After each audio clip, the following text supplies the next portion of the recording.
Olá, seja muito bem-vindo ao Momento Querigma. Esse é um momento em que trazemos a você uma mensagem bíblica, uma mensagem da Palavra de Deus ao seu coração. E o assunto de hoje é o seguinte: o Messias inesperado. E para tratarmos sobre este assunto, faremos a leitura no Evangelho de João, capítulo 4, versículo 46 ao 53. Vejamos o que a palavra de Deus diz. Segunda vez foi Jesus a Caná da Galileia, onde da água fizera vinho. E havia ali um oficial do rei, cujo filho estava enfermo em Cafarnaum. Ouvindo este que Jesus vinha da Judéia para a Galileia, foi ter com ele e rogou-lhe que descesse e curasse o seu filho, porque já estava à morte. Então Jesus lhe disse: Se não virdes sinais e milagres, não crereis. Disse-lhe o oficial: Senhor, desce antes que o meu filho morra. Disse-lhe Jesus: Vai, o teu filho vive. E o homem creu na palavra que Jesus lhe disse e foi-se. E descendo ele logo, saíram-lhe ao encontro os seus servos e lhe anunciaram, dizendo: O teu filho vive. Perguntou-lhes, pois, a que hora se achara melhor, e disseram-lhe: Ontem, às 7 horas, a febre o deixou. Entendeu, pois, o pai que era aquela hora a mesma em que Jesus lhe disse: O teu filho vive. E creu ele e toda a sua casa. Este homem que foi ao encontro de Jesus, como bem podemos observar no texto, era um oficial do rei. Neste caso, o rei era o rei Herodes. Portanto, ele era um cidadão romano. Observar este detalhe nos ajudará bastante a entendermos este acontecimento além do milagre que Jesus realizou curando o filho deste oficial. Esse detalhe é tão importante porque é algo que está ligado com a situação política e espiritual de Israel. O que é que isso tem a ver com a política? Você pode se perguntar. Nesta época, Israel era uma nação subjugada pelo Império Romano. Roma era a nação mais poderosa do mundo e eram eles que dominavam geograficamente, politicamente e culturalmente Israel neste período. Por esta causa, os judeus odiavam os romanos, pois os mesmos eram intrusos que tinham tomado à força a sua nação. E o que é que isso tem a ver com a espiritualidade ou com a religião neste período da história? Sabemos muito bem que aquilo que chamamos de Antigo Testamento, até hoje, é a Bíblia daqueles que fazem parte do judaísmo.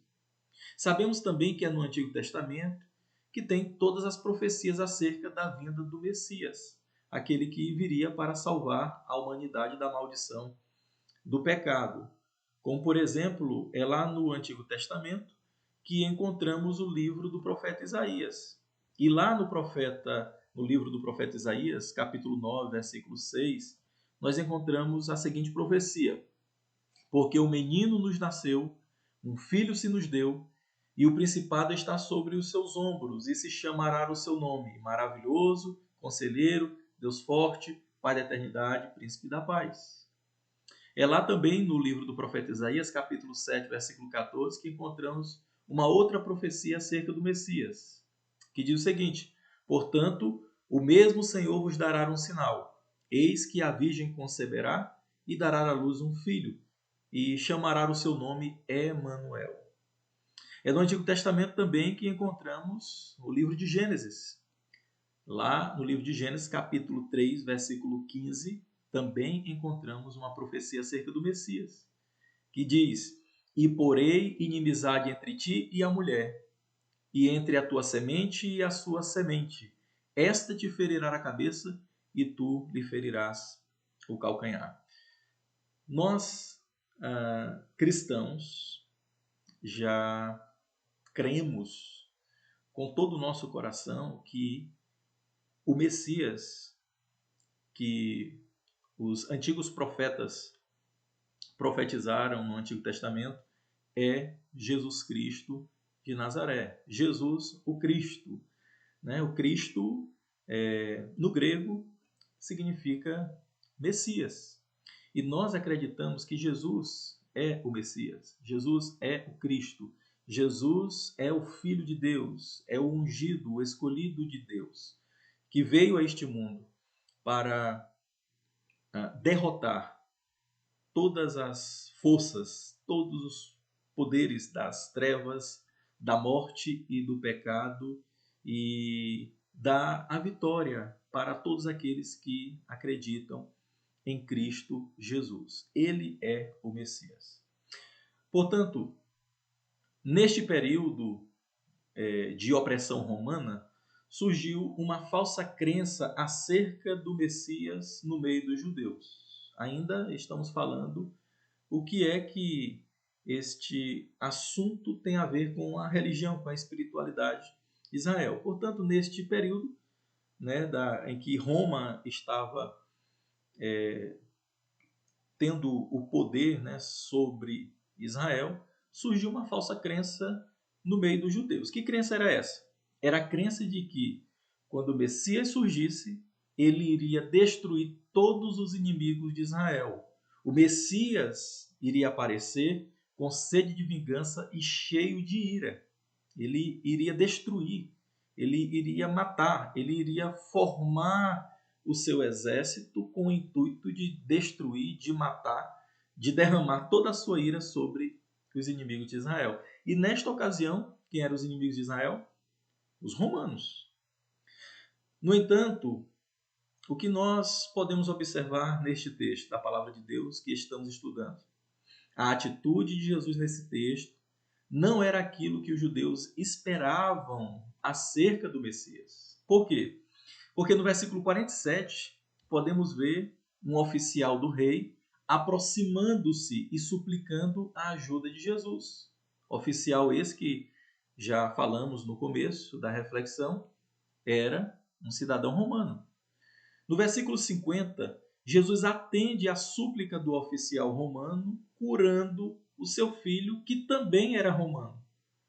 E no versículo 53, vemos que o oficial e toda a sua família receberam em seus corações Jesus como Senhor e Salvador de suas vidas. Ou seja, Jesus salvou toda a família do oficial, que também eram romanos.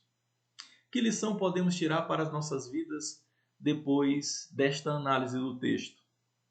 Observe que Jesus não menosprezou, não rejeitou, não condenou o oficial romano, coisa que todos os judeus na época esperavam que o Messias fizesse. Por que Jesus não descartou o oficial romano? Porque não era essa a missão do Filho de Deus.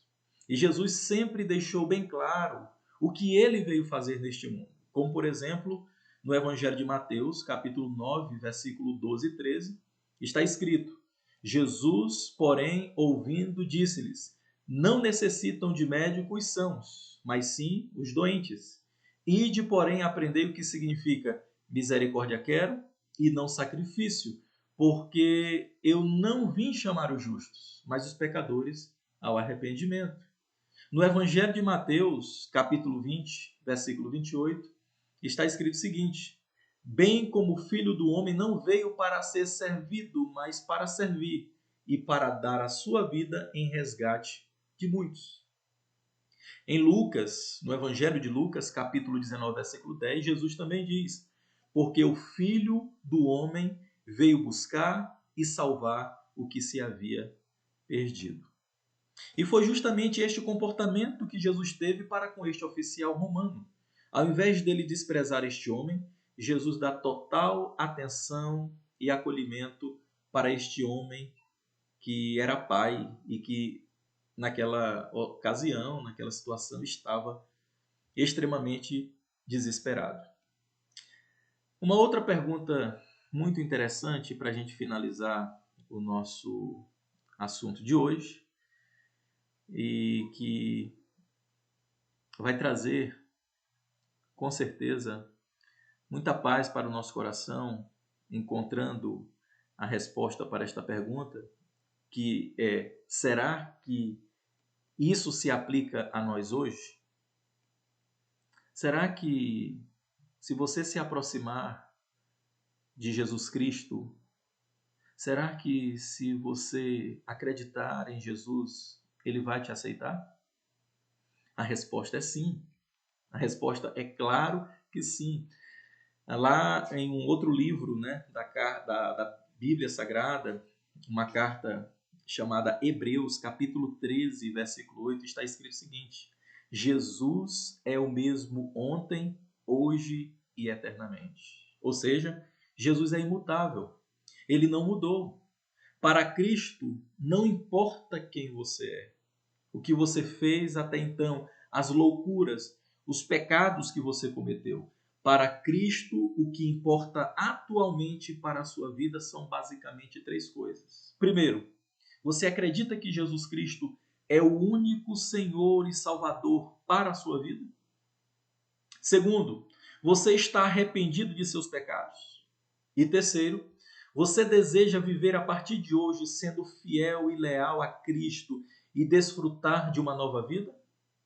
Se você desejar que Jesus Cristo seja o seu Senhor e Salvador, faça o que a Bíblia nos ordena a fazer. Faça aquilo que a Bíblia nos orienta a fazer. Em Romanos, capítulo 10, versículo 9 e 10, o apóstolo Paulo escreveu o seguinte: a saber, se com a tua boca confessares ao Senhor Jesus e em teu coração creres que Deus o ressuscitou dentre os mortos, serás salvo, visto que com o coração se crê para a justiça e com a boca se faz confissão para a salvação. E como aprendemos neste ocorrido com o oficial romano, se você crer em Jesus com todo o seu coração, se você confessar Jesus Cristo como Senhor e Salvador da tua vida, Jesus não te rejeitará. Que Deus abençoe a sua vida e até o próximo Momento Querigma.